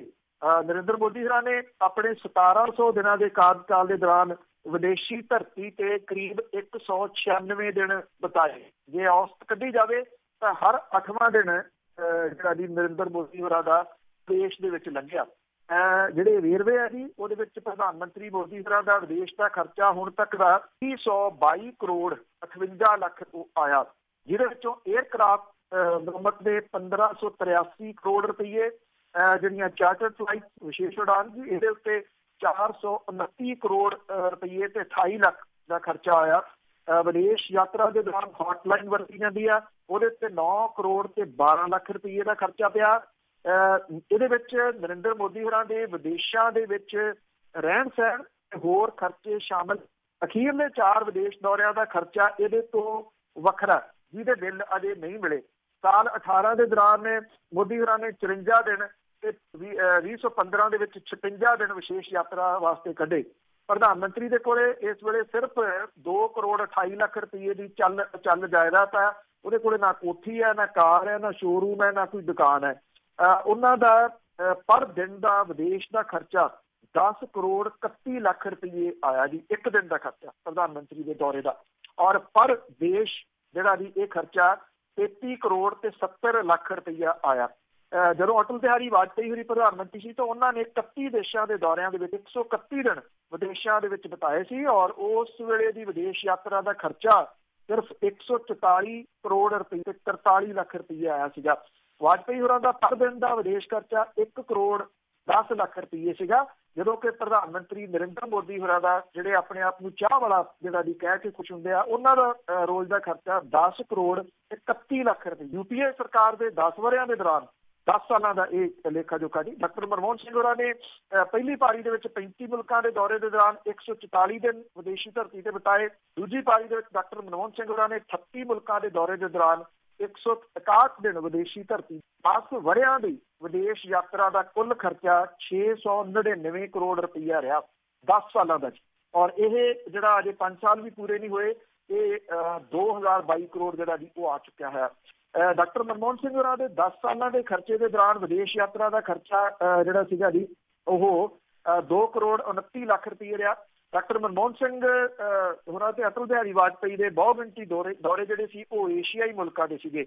ਵਾਜਪੇਈ ਹੋਰਾਂ ਦਾ ਸਭ ਤੋਂ ਮਹਿੰਗਾ ਵਿਦੇਸ਼ੀ ਦੌਰਾ ਜਮਾਇਕਾ ਦਾ ਸੀਗਾ, ਜਿਹਦੇ ਉੱਤੇ ਇੱਕ ਦਿਨ ਦਾ ਇਹ ਦੌਰਾ ਸੀਗਾ ਜੀ। ਇਹਦੇ ਉੱਤੇ 9.25 ਕਰੋੜ ਰੁਪਏ ਖਰਚ ਆਏ। ਔਰ ਡਾਕਟਰ ਮਨਮੋਹਨ ਸਿੰਘ ਹੋਰਾਂ ਦਾ ਸਭ ਤੋਂ ਮਹਿੰਗਾ ਵਿਦੇਸ਼ ਦੌਰਾ ਡੈਨਮਾਰਕ ਦਾ ਸੀਗਾ, ਜਿਹਦੇ ਉੱਤੇ ਜਿਹੜਾ ਸੀਗਾ ਜੀ ਇੱਕ ਦਿਨ ਦਾ ਇਹ ਦੌਰਾ ਸੀਗਾ 10 ਕਰੋੜ ਤੇ 71 ਲੱਖ ਰੁਪਏ ਖਰਚ ਆਏ। ਔਰ ਮੌਜੂਦਾ ਪ੍ਰਧਾਨ ਮੰਤਰੀ ਨਰਿੰਦਰ ਮੋਦੀ ਹੋਰਾਂ ਦੇ ਵਿਦੇਸ਼ ਦੌਰੇ ਦੇ ਤੇ ਹਰ ਦਿਨ 10 ਕਰੋੜ 31 ਲੱਖ ਰੁਪਏ ਦਾ ਖਰਚਾ ਜਿਹੜਾ ਜੀ ਉਹ ਆਇਆ। ਮੋਟੇ ਅੰਦਾਜ਼ੇ ਦੇ ਵਿੱਚ ਮੋਦੀ ਸਾਹਿਬ ਨੇ ਦੇਸ਼ ਦੇ ਹੁਣ ਤੱਕ ਕਰੀਬ 350 ਦੌਰੇ ਕੀਤੇ ਔਰ ਉਹਨਾਂ ਦੀ ਵਿਦੇਸ਼ ਯਾਤਰਾ ਹਮੇਸ਼ਾ ਜਿਹੜਾ ਜੀ ਉਹ ਚਰਚਾ ਦੇ ਵਿੱਚ ਰਹੇ ਤੇ ਉਹ ਦੇਸ਼ ਦੇ ਵਿੱਚ ਤਾਂ ਘੱਟ ਹੀ ਰਹੇ। ਜਦੋਂ ਕੋਈ ਵੱਡੀ ਗੱਲ ਹੁੰਦੀ ਤੇ ਉਹ ਵਿਦੇਸ਼ ਦੇ ਵਿੱਚ ਹੁੰਦੇ, ਚਾਹੇ ਉਹ ਨੋਟਬੰਦੀ ਹੋਵੇ ਚਾਹੇ GST ਹੋਵੇ, ਕਰਕੇ ਨਾਲ ਦੀ ਨਾਲ ਵਿਦੇਸ਼ ਨੂੰ ਨਿਕਲ ਜਾਂਦੀ ਜੀ। ਤੇ ਅੱਗੇ ਆਪਾਂ ਗੱਲ ਕਰਦੇ ਹਾਂ CBI ਦੀ ਡਾਇਰੀ ਦੀ। ਕੋਰਟ ਨੇ ਉਹ ਡਾਇਰੀ ਮੰਗੀ ਕਿ ਅੱਜ ਤੱਕ ਤੁਸੀਂ ਕੀ ਕੀਤਾ? ਐਕਚੁਅਲੀ ਇਹ ਮਾਮਲਾ ਹਾਈ ਕੋਰਟ ਦੇ ਵਿੱਚ ਜਿਹੜਾ ਜੀ ਵਿਚਾਰ ਅਧੀਨ ਹੈ, ਸੁਣਵਾਈ ਅਧੀਨ ਹੈ ਔਰ ਬੜਾ ਅਹਿਮ ਹੈ ਇਹ, ਕਿਉਂਕਿ ਜਿਹੜੇ ਅਫਸਰਾਂ ਦੇ ਉੱਤੇ ਕੇਸ ਹੋਇਆ ਉਹ ਇਹ ਮਾਮਲੇ ਨੂੰ ਅਦਾਲਤ ਦੇ ਵਿੱਚ ਲੈ ਕੇ ਗਏ ਆ ਔਰ ਉਹਨਾਂ ਦਾ ਪੂਰਾ ਜ਼ੋਰ ਲੱਗਿਆ ਹੋਇਆ ਕਿ ਇਹ ਮਾਮਲਾ ਪੁਲਿਸ ਤੋਂ ਲੈ ਕੇ SIT ਤੋਂ ਜਿਹੜਾ ਲੈ ਕੇ ਤੇ ਇਹ CBI ਨੂੰ ਦੇ ਦਿੱਤਾ ਜਾਵੇ। ਪੰਜਾਬ ਤੇ ਹਰਿਆਣਾ ਹਾਈ ਕੋਰਟ ਨੇ ਪੰਜਾਬ ਦੇ ਵਿੱਚ ਗੁਰੂ ਗ੍ਰੰਥ ਸਾਹਿਬ ਦੀ ਬੇਅਦਬੀ ਤੇ ਬਹਿਬਲ ਕਲਾਂ ਗੋਲੀकांड ਤੋਂ ਬਾਅਦ ਦਰਜ ਕੀਤੇ ਗਏ ਮਾਮਲਿਆਂ ਦੇ ਉੱਤੇ CBI ਦੇ ਵੱਲੋਂ ਕੀਤੀ ਜਾਂਚ ਦੀ ਕੇਸ ਡਾਇਰੀ ਅਦਾਲਤ ਵਿੱਚ ਤਲਬ ਕਰ ਲਈ ਹੈ। CBI ਦੇ ਇੰਸਪੈਕਟਰ ਅਦਾਲਤ ਦੇ ਵਿੱਚ ਪੇਸ਼ ਹੋਏ। CBI ਦੇ ਵਕੀਲ ਨੇ ਅਦਾਲਤ ਨੂੰ ਦੱਸਿਆ ਕਿ ਪੰਜਾਬ ਸਰਕਾਰ ਨੇ ਨਵੰਬਰ 2015 ਦੇ ਵਿੱਚ ਗੁਰੂ ਗ੍ਰੰਥ ਸਾਹਿਬ ਦੀ ਬੇਅਦਬੀ ਦੇ 3 ਮਾਮਲਿਆਂ ਦੀ ਜਾਂਚ CBI ਨੂੰ ਦਿੱਤੀ ਸੀ ਤੇ ਇਹਨਾਂ ਮਾਮਲਿਆਂ ਦੇ ਵਿੱਚ ਅਜੇ ਵੀ ਜਾਂਚ ਜਾਰੀ ਹੈ। ਅਦਾਲਤ ਨੂੰ ਦੱਸਿਆ ਗਿਆ ਕਿ ਜਾਂਚ ਦੇ ਦੌਰਾਨ CBI ਨੂੰ 2 ਹੋਰ ਮਾਮਲੇ ਦਿੱਤੇ ਗਏ ਪਰ ਇਹਨਾਂ ਦੀ ਜਾਂਚ ਨਹੀਂ ਕੀਤੀ ਗਈ ਕਿਉਂਕਿ ਇਹਨਾਂ ਤੇ CBI ਦੀ ਜਾਂਚ ਨੂੰ ਪੰਜਾਬ ਸਰਕਾਰ ਨੇ ਡੀ-ਨੋਟੀਫਾਈ ਕਰ ਦਿੱਤਾ ਜਿਹੜਾ ਵਿਧਾਨ ਸਭਾ ਵਿੱਚ। ਸੁਣਵਾਈ ਦੇ ਦੌਰਾਨ ਅਦਾਲਤ ਦੇ ਵੱਲੋਂ ਪੰਜਾਬ ਸਰਕਾਰ ਤੋਂ CBI ਤੋਂ ਜਾਂਚ ਵਾਪਸ ਲੈਣ ਦੀ ਜ਼ਰੂਰਤ ਤੇ ਜਵਾਬ ਮੰਗੇ ਜਾਣ ਤੇ ਸੂਬਾ ਸਰਕਾਰ ਦੇ ਵਕੀਲ ਨੇ ਇਹ ਦੱਸਿਆ ਕਿ ਇਹਨਾਂ ਮਾਮਲਿਆਂ ਦੀ ਜਾਂਚ ਦੇ ਵਿੱਚ ਪਿਛਲੇ 3 ਸਾਲਾਂ ਦੇ ਵਿੱਚ ਕੋਈ ਕਾਰਵਾਈ ਨਹੀਂ ਕੀਤੀ ਗਈ। ਇੱਥੋਂ ਤੱਕ ਕਿ CBI ਵੱਲੋਂ ਜਿਨ੍ਹਾਂ ਮਾਮਲਿਆਂ ਦੇ ਵਿੱਚ ਜਾਂਚ ਕੀਤੀ ਗਈ ਉਹਨਾਂ ਦੇ ਵਿੱਚ ਕੋਈ ਨਤੀਜੇ ਨਹੀਂ ਆਏ। ਪੰਜਾਬ ਵਿਧਾਨ ਸਭਾ ਦੇ ਵੱਲੋਂ ਬੇਅਦਬੀ ਤੋਂ ਬਾਅਦ ਦਰਜ 4 ਮਾਮਲਿਆਂ ਦੀ ਜਾਂਚ CBI ਤੋਂ ਵਾਪਸ ਲਏ ਜਾਣ ਦੇ ਫੈਸਲੇ ਦੇ ਖਿਲਾਫ ਦਾਇਰ ਅਰਜ਼ੀ ਦੇ ਵਿੱਚ ਪੰਜਾਬ ਪੁਲਿਸ ਦੇ ਅਧਿਕਾਰੀ ਨੇ ਕਿਹਾ ਜੀ ਕਿ ਵਿਧਾਨ ਸਭਾ ਨੇ ਪੰਜਾਬ ਸਰਕਾਰ ਦੇ ਵੱਲੋਂ ਇਹਨਾਂ ਮਾਮਲਿਆਂ ਦੀ ਜਾਂਚ CBI ਨੂੰ ਸੌਂਪਣ ਦੇ ਆਪਣੇ ਪਹਿਲੇ ਫੈਸਲੇ ਨੂੰ ਬਦਲਣ ਦਾ ਕੋਈ ਕਾਰਨ ਨਹੀਂ ਦੱਸਿਆ ਔਰ ਇਸ ਮਾਮਲੇ ਦੇ ਵਿੱਚ ਪੰਜਾਬ ਪੁਲਿਸ ਤੋਂ ਨਿਰਪੱਖ ਜਾਂਚ ਦੀ ਉਮੀਦ ਜਿਹੜੀ ਹੈ ਜੀ ਉਹ ਨਹੀਂ ਕੀਤੀ ਜਾ ਸਕਦੀ। ਤੁਹਾਨੂੰ ਯਾਦ ਹੋਣਾ ਜਿਹੜੇ ਬੇਅਦਬੀ ਦੇ ਮਾਮਲੇ ਦੇ ਵਿੱਚ ਪੰਜਾਬ ਪੁਲਿਸ ਦੀ ਜਿਹੜੀ SIT ਜਿਹੜੀ ਰਣਬੀਰ ਸਿੰਘ ਖੱਟੜਾ ਹੋਰਾਂ ਦੀ ਅਗਵਾਈ ਵਾਲੀ ਸੀਗੀ ਉਹਨੇ ਕੁਝ ਗ੍ਰਿਫਤਾਰੀਆਂ ਕੀਤੀਆਂ ਸੀਗੀਆਂ ਜਿਹਦੇ ਵਿੱਚ ਮਹਿੰਦਰਪਾਲ ਬਿੱਟੂ ਤੇ ਬਾਕੀ ਜਿਹੜੇ ਉਹਨਾਂ ਦੇ ਸਾਥੀ ਸੀਗੇ ਜਿਨ੍ਹਾਂ ਨੇ ਅਸਲ ਦੇ ਵਿੱਚ ਗੁਰੂ ਗ੍ਰੰਥ ਸਾਹਿਬ ਚੋਰੀ ਕੀਤਾ ਫਿਰ ਉਹਨਾਂ ਨੇ ਬੇਅਦਬੀ ਜਿਹੜੀ ਉਹ ਕੀਤੀ। ਅੱਛਾ, ਇਹਨਾਂ ਨੂੰ ਫੜ ਕੇ CBI ਨੂੰ ਦੇਤਾ ਸੀਗਾ ਕਿਉਂਕਿ ਇਹਦੀ ਜਾਂਚ CBI ਦੇ ਕੋਲੇ ਸੀ, ਉਹ ਟੈਕਨੀਕਲੀ ਦੇਣੇ ਪੈਣੇ ਸੀ। CBI ਨੇ ਚਲਾਨ ਹੀ ਪੇਸ਼ ਨਹੀਂ ਕੀਤਾ ਉਹਨਾਂ ਦਾ ਔਰ ਚਲਾਨ ਨਾ ਪੇਸ਼ ਹੋਣ ਦੀ ਸੂਰਤ ਦੇ ਵਿੱਚ ਇਹ ਲੋਕ ਇਸ ਮਾਮਲੇ ਦੇ ਵਿੱਚ ਅਦਾਲਤ ਤੋਂ ਚੁੱਪ ਕੀਤਿਆਂ ਜ਼ਮਾਨਤ ਲਈ। ਹੁਣ ਵੇਖਣਾ ਇਹ ਹੋਊਗਾ ਕਿ ਜਿਹੜੀ ਡਾਇਰੀ ਪੇਸ਼ ਕਰਦੀ ਹੈ CBI, ਕਿਉਂਕਿ ਡਾਇਰੀ ਦੇ ਵਿੱਚ ਹੋਊਗਾ ਕੀ, ਕੁਝ ਵੀ ਜੇ ਹੁਣ ਉਹ ਡਾਇਰੀ ਭਰਦੀ ਆ ਤੇ ਹੋਰ ਗੱਲ ਹੈ ਪਿਛਲੇ 3 ਸਾਲਾਂ ਦੇ ਦੌਰਾਨ ਕੱਖ ਵੀ ਨਹੀਂ ਕੀਤਾ ਜੀ CBI ਨੇ ਕਿਸੇ ਜਗ੍ਹਾ ਦੇ ਉੱਤੇ ਜਾ ਕੇ ਕੋਈ ਪੁੱਛਗਿੱਛ ਕੀਤੀ। ਜਿੰਨੇ ਤੇਜ਼ੀ ਦੇ ਨਾਲ ਬਿਆਨ ਰਿਕਾਰਡ ਸਾਬਕਾ ਜਸਟਿਸ ਰਣਜੀਤ ਸਿੰਘ ਹੋਰਾਂ ਨੇ ਲੋਕਾਂ ਦੇ ਔਰ ਚਸ਼ਮਦੀਦ ਜਿੰਨੇ ਉਹਨਾਂ ਨੇ ਲੱਭ ਲਏ ਸੀ, ਜਿਹੜੀਆਂ ਰਿਕਾਰਡਿੰਗਸ ਉਹਨਾਂ ਨੇ ਫਾਈਂਡ ਕਰ ਲਈਆਂ ਸੀਗੀਆਂ CCTV ਦੀਆਂ, ਇੰਨੀ ਤੇਜ਼ੀ ਦੇ ਨਾਲ ਜਾਂਚ ਕਿਸੇ ਨੇ ਵੀ ਜਿਹੜੀ ਉਹ ਨਹੀਂ ਕੀਤੀ। ਪਰ ਹੁਣ ਇਹ ਆ ਕਿ ਹੁਣ CBI ਨਹੀਂ ਕਹਿ ਸਕਦੀ ਕਿ ਉਹਨੂੰ ਲੱਭਿਆ ਨਹੀਂ ਕੁਝ ਵੀ ਕਿਉਂਕਿ ਉਹ ਤਾਂ ਦਸਤਾਵੇਜ਼ ਦੇ ਰੂਪ ਦੇ ਵਿੱਚ ਜਸਟਿਸ ਰਣਜੀਤ ਰਿਪੋਰਟ ਦੇ ਮਾਮਲੇ 'ਚ ਪਿਆ ਜੀ। ਤੇ ਅੱਗੇ ਆਪਾਂ ਪੰਚਾਇਤੀ ਚੋਣਾਂ ਦੀ ਗੱਲ ਕਰਦੇ ਹਾਂ। ਜਿਉਂ ਹੀ ਉਧਰ ਪੰਚਾਇਤੀ ਚੋਣਾਂ ਦਾ ਐਲਾਨ ਹੋਇਆ ਤੇ ਨਾਲ ਹੀ ਗੋਲੀਆਂ ਚੱਲਣੀਆਂ ਸ਼ੁਰੂ। ਐਕਚੁਅਲੀ ਪੰਚਾਇਤੀ ਚੋਣਾਂ ਜਿਹੜੀਆਂ ਦੀ ਸਟਾਰਟ ਹੋ ਗਈਆਂ, ਇਹਨਾਂ ਦੀਆਂ ਨਾਮਜ਼ਦਗੀਆਂ ਅੱਜ ਤੋਂ ਜਿਹੜੀਆਂ ਦੀ ਉਹ ਹੋਣਗੀਆਂ। ਪਰ ਪੰਚਾਇਤੀ ਚੋਣਾਂ ਪਿਛਲੇ ਸਮੇਂ ਦੇ ਦੌਰਾਨ ਆਪਾਂ ਹਥਿਆਰਾਂ ਦੀ ਗੱਲ ਕੀਤੀ ਕਿ ਕਿੰਨਾ ਹਥਿਆਰ ਇਸ ਵੇਲੇ ਪੰਜਾਬ ਦੇ ਵਿੱਚ ਜਿਹੜਾ ਜੀ ਉਹ ਹੈਗਾ ਲਾਇਸੈਂਸੀ, ਗੈਰ ਲਾਇਸੈਂਸੀ ਕਿੰਨਾ, ਉਹਦੇ ਤਾਂ ਕੋਈ ਅੰਕੜੇ ਨਹੀਂ ਹੈਗੇ। ਪਰ ਇੰਨਾ ਹੈ ਕਿ ਇਹ ਚੋਣਾਂ ਜਦੋਂ ਆਉਂਦੀਆਂ ਨੇ ਤਾਂ ਦੁਸ਼ਮਣੀਆਂ ਬਹੁਤ ਜਿਹੜੀਆਂ ਦੀ ਉਹ ਪੈਂਦੀਆਂ ਨੇ। 10 ਸਾਲਾਂ ਤੋਂ ਅਕਾਲੀ ਕਾਬਜ਼ ਰਹੇ ਆ। ਹੁਣ ਕਿਉਂਕਿ ਪੰਜਾਬ ਦੇ ਵਿੱਚ ਸਰਕਾਰ ਬਦਲੀ ਆ, ਸਰਕਾਰ ਬਦਲਣ ਤੋਂ ਬਾਅਦ ਕਾਂਗਰਸੀ ਜਿਹੜੇ ਆ ਜੀ ਉਹ ਹੱਥਾਂ ਰੁੱਕੀ ਫਿਰਦੇ ਆ ਕਿ ਇਸ ਵਾਰੀ ਸਰਪੰਚੀ ਉਹਨਾਂ ਦੀ ਆ। ਦੋਏ ਧਿਰਾਂ ਜਿਹੜੀਆਂ ਦੀ ਫੇਰ ਆਮੋ ਸਾਹਮਣੇ ਹੁੰਦੀਆਂ ਜਿਹੜੀਆਂ ਦੀ ਉਹ ਨਜ਼ਰ ਆ ਰਹੀਆਂ ਨੇ। ਪਿੰਡਾਂ ਥਾਵਾਂ ਦੇ ਉੱਤੇ ਗਾਲੀ ਗਲੋਚ, ਲੜਾਈਆਂ ਝਗੜੇ ਤੇ ਫਿਰ ਕੁੱਟਮਾਰ ਤੇ ਗੋਲੀਆਂ ਤੱਕ ਜਿਹੜਾ ਜੀ ਉਹ ਜਾਣਾ ਸ਼ੁਰੂ ਹੋ ਗਿਆ। ਇਹ ਬਟਾਲਾ ਦੇ ਨੇੜੇ ਜਿਹੜਾ ਜੀ ਉਹ ਗੋਲੀ ਚੱਲੀ ਆ। ਸੈਦਪੁਰ ਦੇ ਵਿੱਚ ਪੰਚਾਇਤੀ ਚੋਣਾਂ ਨੂੰ ਲੈ ਕੇ ਅਕਾਲੀਆਂ ਤੇ ਕਾਂਗਰਸੀਆਂ ਦੇ ਵਿਚਾਲੇ ਇੰਨੀ ਝੜਪ ਹੋਈ ਆ, ਗੋਲੀਬਾਰੀ ਵੀ ਦੋਵਾਂ ਧਿਰਾਂ ਦੇ 5 ਲੋਕ ਜ਼ਖਮੀ ਉਹ ਹੋਏ ਦੱਸੇ ਜਾ ਰਹੇ ਆ। ਇਹਦੇ ਵਿੱਚ ਇਹ ਦੱਸਿਆ ਗਿਆ ਕਿ ਇੱਕ ਸਾਬਕਾ ਅਕਾਲੀ ਸਰਪੰਚ ਜਿਹੜਾ ਜੀ ਉਹ ਜ਼ਖਮੀਆਂ ਦੇ ਵਿੱਚ ਸ਼ਾਮਲ ਹੈ। ਇਸ ਵਾਰੀ ਉਹ ਪੰਚਾਇਤੀ ਚੋਣ ਨਹੀਂ ਲੜ ਰਿਹਾ। ਉਹਨੇ ਕਿਹਾ ਕਿ ਇਸ ਵਾਰੀ ਉਹਦੇ ਪਿੰਡ ਦੇ ਵਿੱਚ ਕਾਂਗਰਸ ਦੇ 2 ਵੱਖ-ਵੱਖ ਧੜੇ ਚੋਣ ਲੜ ਰਹੇ ਆ, ਜਿਹਦੇ ਕਰਕੇ ਦੋਵੇਂ ਧੜੇ ਜਿਹੜੇ ਆ ਜੀ ਉਹ ਦਬਾਅ ਪਾ ਰਹੇ ਆ ਉਹ ਵੋਟ ਜਿਹੜਾ ਉਹ ਪਾਈ ਜਾਵੇ। ਔਰ ਇਹ ਕਿਹਾ ਜਾ ਰਿਹਾ ਕਿ ਉਹ ਕਹਿੰਦਾ ਕਿ ਉਹਦੇ ਪਰਿਵਾਰ ਦੇ ਉੱਤੇ ਪਰਿਵਾਰ ਨੇ ਦੋਵਾਂ ਦੇ ਵਿੱਚ ਕਿਸੇ ਨੂੰ ਵੀ ਨਾ ਵੋਟ ਪਾਉਣ ਦਾ ਫੈਸਲਾ ਜਿਹੜਾ ਜੀ ਉਹ ਲਿਆ। ਉਹ ਕਹਿੰਦਾ ਕਿ ਇਹਦੇ ਦੌਰਾਨ ਸਰਪੰਚ ਰਹਿ ਚੁੱਕਾ ਜਿਹੜਾ ਸੀਗਾ ਜੀ ਖੀਰ ਸਿੰਘ, ਉਹ ਆਪਣੇ ਪੁੱਤ ਭਤੀਜੇ ਦੇ ਨਾਲ ਜਿਹੜਾ ਉਹਨਾਂ ਦੇ ਘਰੇ ਆਇਆ ਔਰ ਹੱਕ ਦੇ ਵਿੱਚ ਵੋਟ ਪਾਉਣ ਦੀ ਗੱਲ ਕਹੀ। ਉਹਨਾਂ ਨੇ ਕਿਹਾ ਕਿ ਅਸੀਂ ਨਾ ਕਰਤੀ ਕਿ ਵੋਟ ਨਹੀਂ ਪਾਉਣੀ। ਇਹਦੇ ਦੌਰਾਨ ਉਹ ਚਲਾਕ ਸੀ ਜਿਹਦੇ ਨਾਲ ਉਹ ਜ਼ਖਮੀ। ਇਹ ਤਾਂ ਤੁਸੀਂ ਇਹ ਕਹਿ ਲਓ ਕਿ ਬਹਾਨੇ ਨੇ। ਅਸਲ ਦੇ ਵਿੱਚ ਜਿਹੜੀ ਕਹਾਣੀ ਹੈ ਜੀ ਉਹ ਧੜੇਬੰਦੀਆਂ ਨੇ। ਪੰਚਾਇਤੀ ਚੋਣਾਂ ਜਿਹੜੀਆਂ ਐਸੀਆਂ ਧੜੇਬੰਦੀਆਂ ਬਣਾ ਜਾਂਦੀਆਂ ਨੇ, ਕਾਇਮ ਕਰ ਜਾਂਦੀਆਂ ਨੇ, ਜਿਹੜੀ ਵਰ੍ਹਿਆਂ ਤੱਕ ਦੁਸ਼ਮਣੀਆਂ ਜਿਹੜੀਆਂ ਉਹ ਚੱਲਦੀਆਂ ਨੇ। ਜੋ ਡਰਾਮਾ ਇਸ ਵਾਰੀ ਜਿਹੜਾ ਜੀ ਕੀਤਾ ਗਿਆ, 4 ਮਹੀਨੇ ਹੋ ਗਏ ਆ ਪੰਚਾਇਤਾਂ ਭੰਗ ਹੋਈਆਂ ਨੂੰ, ਅੱਜ ਹੋਣਗੀਆਂ, ਕੱਲ ਹੋਣਗੀਆਂ, ਭਲਕ ਨੂੰ ਹੋਣਗੀਆਂ, ਪਰਸੋਂ ਨੂੰ ਹੋਣਗੀਆਂ, ਕਰਦਿਆਂ ਕਰਾਉਂਦਿਆਂ ਹੁਣ ਠਾਹ ਦੇ ਨਹੀਂ ਜਿਹੜੀਆਂ ਜੀ ਉਹ ਕੱਢ ਦਿੱਤੀਆਂ ਨੇ ਇਹ ਚੋਣਾਂ। ਚੰਗਾ ਹੁੰਦਾ ਜੇ ਸਰਕਾਰ ਹੀ ਨਾਮਜ਼ਦ ਕਰ ਲੈਂਦੀ ਇਹਦੇ ਉੱਤੇ, ਕਿਉਂਕਿ ਪਤਾ ਹੀ ਆ ਕਿਵੇਂ ਜਿਹੜੀਆਂ ਜੀ ਇਹ ਜਿੱਤਣੀਆਂ ਨੇ ਚੋਣਾਂ ਤੇ ਕਿਵੇਂ ਜਿੱਤਣੀਆਂ ਨੇ। ਡਾਂਗਾ ਛੋਟੇ ਤੇ ਜਿਹੜੀਆਂ ਬੰਦੂਕਾਂ ਉਹ 'ਚ ਹੋ ਗਈਆਂ ਨੇ। ਰੱਬ ਖੈਰ ਕਰੇ ਇਸ ਤਰ੍ਹਾਂ ਦੀਆਂ ਜਿਹੜੀਆਂ ਪੰਜਾਬ ਦੇ ਵਿੱਚ ਨਾ ਚੱਲਣ, ਪਰ ਇਹ ਸੰਭਵ ਨਹੀਂ ਹੁੰਦਾ। ਪੰਚਾਇਤੀ ਚੋਣਾਂ ਤੇ ਠਾਠ ਜਿਹੜੀ ਜੀ ਉਹ ਚੱਲਦੀ ਹੈ। ਬਿਲਕੁਲ ਜੀ, ਜਦ ਰਾਜਨੀਤੀ ਪਿੰਡਾਂ ਵਿੱਚ ਬੜੀ ਆ ਇਹ ਕੰਮ ਸ਼ੁਰੂ। ਤੇ ਜਾਂਦੇ ਜਾਂਦੇ ਆਪਾਂ ਗੱਲ ਕਰ ਲਈਏ, ਬਰਗਾੜੀ ਮੋਰਚਾ ਤੇ ਖਤਮ ਹੋ ਗਿਆ, ਕੁਛ ਨਹੀਂ ਬਣਿਆ। ਤੇ ਬਾਕੀ ਇਨਸਾਫ ਦਾ ਮਾਰਚ ਆ, ਉਸ ਦੀ ਕੀ ਅਪਡੇਟ ਆ? ਕੱਲ ਨੂੰ ਇਹ ਪਟਿਆਲੇ ਦੇ ਵਿੱਚ ਆ ਕੇ ਸਮਾਪਤ ਹੋਣਾ ਆ। ਪਟਿਆਲੇ ਦੇ ਬਾਹਰ ਇੱਕ ਮੰਡੀ ਆ, ਦਾਣਾ ਮੰਡੀ, ਸਮਾਪਤ ਹੋਣਾ। ਜਿਵੇਂ ਤੁਹਾਨੂੰ ਦੱਸਿਆ ਕਿ ਜਿਹੜੇ ਵਿਧਾਨ ਸਭਾ ਦੇ ਸੈਸ਼ਨ ਦੇ ਵਿੱਚ ਸੁਖਪਾਲ ਸਿੰਘ ਖਹਿਰਾ ਹੋਰਾਂ ਨੂੰ ਛੱਡ ਕੇ ਬਾਕੀ ਜਿਹੜੇ ਆ ਜੀ ਉਹ ਗਏ ਆ ਸੈਸ਼ਨ ਦੇ ਵਿੱਚ, ਤਾਂ ਗੈਰ ਹਾਜ਼ਰੀ ਲੱਗਣੀ, ਧੱਕੇ ਨਹੀਂ ਮਿਲਣੇ। ਤੇ ਸੁਖਪਾਲ ਸਿੰਘ ਖਹਿਰਾ ਹੋਰੀ ਨਹੀਂ ਗਏ। ਡਾਕਟਰ ਗਾਂਧੀ ਹੋਰੀ ਉਹਨਾਂ ਦੇ ਸਾਥੀ ਨੇ। ਉਹ ਲੋਕ ਸਭਾ ਦਾ ਸੈਸ਼ਨ ਜਿਹੜਾ ਜੀ ਉਹ ਚੱਲ ਰਿਹਾ, ਉਹ ਦਿੱਲੀ ਨੇ। ਖੈਰ ਸੈਟਰਡੇ ਸੰਡੇ ਤਾਂ ਨਹੀਂ ਹੁੰਦਾ, ਉਮੀਦ ਆ ਉਹ ਆ ਜਾਣਗੇ। ਉਹ ਕਿੰਨਾ ਇਕੱਠ ਜਿਹੜਾ ਜੀ ਪਟਿਆਲੇ ਦੇ ਵਿੱਚ ਕਰ ਸਕਦੇ ਆ, ਬੜਾ ਇਹ ਅਹਿਮ ਜਿਹੜਾ ਜੀ ਉਹ ਰਹੂਗਾ। ਜਿਹੜੇ ਬਹਿਸ ਭਰਾ ਨੇ ਉਹ 2-3 ਦਿਨ ਨਾਲ ਉਹਨਾਂ ਦੇ ਜ਼ਰੂਰ ਜਿਹੜਾ ਜੀ ਉਹ ਚੱਲੇ ਆ। ਉਹ ਵਿਧਾਨ ਸਭਾ ਦੇ ਸੈਸ਼ਨ ਕਰਕੇ ਉਹ ਵੀ ਆ ਗਏ। ਅੱਜ ਉਹ ਨਾਲ ਫੇਰ ਮੁੜ ਕੇ ਜੁੜਦੇ ਆ। ਇਹ ਵੇਖਣ ਵਾਲਾ ਜਿਹੜਾ ਹੋਊਗਾ, ਕਿਉਂਕਿ ਉਹ ਨੇੜੇ ਆ ਚੁੱਕਿਆ ਹੈ। ਅੱਜ ਜਿਹੜਾ ਜੀ ਉਹਨਾਂ ਨੇ ਐਂਟਰ ਕਰ ਜਾਣਾ। ਸੰਗਰੂਰ ਦੇ ਵਿੱਚ ਜਿਹੜਾ ਜੀ ਉਹ ਬਹੁਤ ਮੱਠਾ ਹੁੰਗਾਰਾ ਜਿਹੜਾ ਉਹ ਮਿਲਿਆ। ਈਵਨ ਮਸਤੂਆਣੇ ਤੋਂ ਜਦੋਂ ਸਟਾਰਟ ਹੋਏ ਆ ਤੇ 100 ਬੰਦਾ ਵੀ ਜਿਹੜਾ ਉਹ ਨਹੀਂ ਸੀ ਨਾਲ ਜਿਹੜਾ। ਔਰ ਇਹ ਕਿਹਾ ਜਾ ਰਿਹਾ, ਸੁਖਪਾਲ ਸਿੰਘ ਖਹਿਰਾ ਹੋਰੀ ਇਹ ਦਾਅਵਾ ਕਰਦੇ ਆ ਕਿ ਠੀਕ ਹੈ ਸਾਡੇ ਨਾਲ ਨਹੀਂ ਤੁਰ ਰਹੇ, ਪਰ ਸਾਡੀ ਗੱਲ ਲੋਕੀ ਜਿਹੜਾ ਬਹੁਤ ਧਿਆਨ ਦੇ ਨਾਲ ਪਿੰਡਾਂ ਦੇ ਵਿੱਚ ਜਿਹੜਾ ਉਹ ਸੁਣ ਰਹੇ ਆ। ਲੋਕ ਜਿਹੜੇ ਆ ਜੀ ਉਹ ਜੇ ਸੁਣਦੇ ਵੀ ਆ ਤੇ ਨਾਲ ਨਹੀਂ ਜਿਹੜਾ ਜੀ ਉਹ ਤੁਰ ਰਿਹਾ। ਸੁਖਪਾਲ ਸਿੰਘ ਖਹਿਰਾ ਹੋਰਾਂ ਨੂੰ ਸ਼ਾਇਦ ਕਿਤੇ ਨਾ ਕਿਤੇ ਇਹ ਉਮੀਦ ਕਿ ਇੱਕ ਕਾਫਲਾ ਜਿਹੋ ਜਿਹਾ ਉਹ ਕੋਟਕਪੂਰੇ ਤੋਂ ਲੈ ਕੇ ਬਰਗਾੜੀ ਪਹੁੰਚੇ ਸੀ, ਪਤਾ ਨਹੀਂ ਉਹਨਾਂ ਇਕੱਠ ਜਿਹੜਾ ਜੀ ਉਹ ਹੋ ਜਾਣਾ। ਥੋੜਾ ਜਿਹਾ ਇਸ ਵਹਿਮ ਦੇ ਵਿੱਚ ਰਹਿ ਗਏ ਕਿ ਉਹ ਜਿਹੜਾ ਇਕੱਠ ਸੀਗਾ ਨਾ ਜੀ ਉਹ ਕਿਸੇ ਵਿਅਕਤੀ ਵਿਸ਼ੇਸ਼ ਦਾ ਇਕੱਠ ਨਹੀਂ ਸੀਗਾ।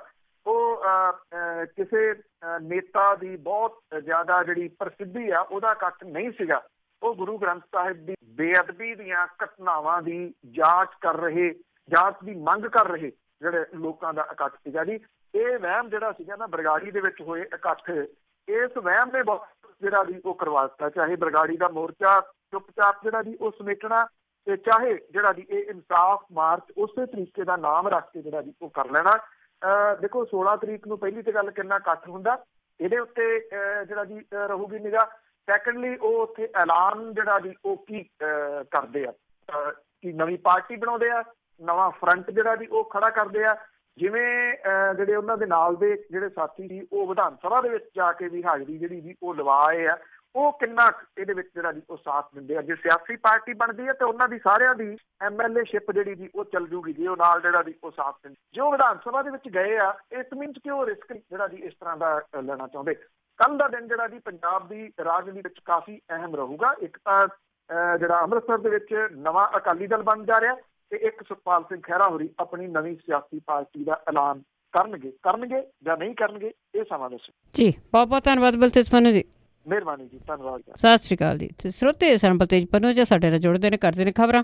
ਇਸੇ ਦੇ ਨਾਲ ਸਾਡਾ ਅੱਜ ਦਾ ਬੁਲੇਟਿਨ ਇੱਥੇ ਸਮਾਪਤ। ਬਲਵਿੰਦਰ ਕੌਰ ਵੱਲੋਂ ਆਪ ਸਭ ਨੂੰ ਪਿਆਰ ਭਰੀ ਸਤਿ ਸ਼੍ਰੀ ਅਕਾਲ।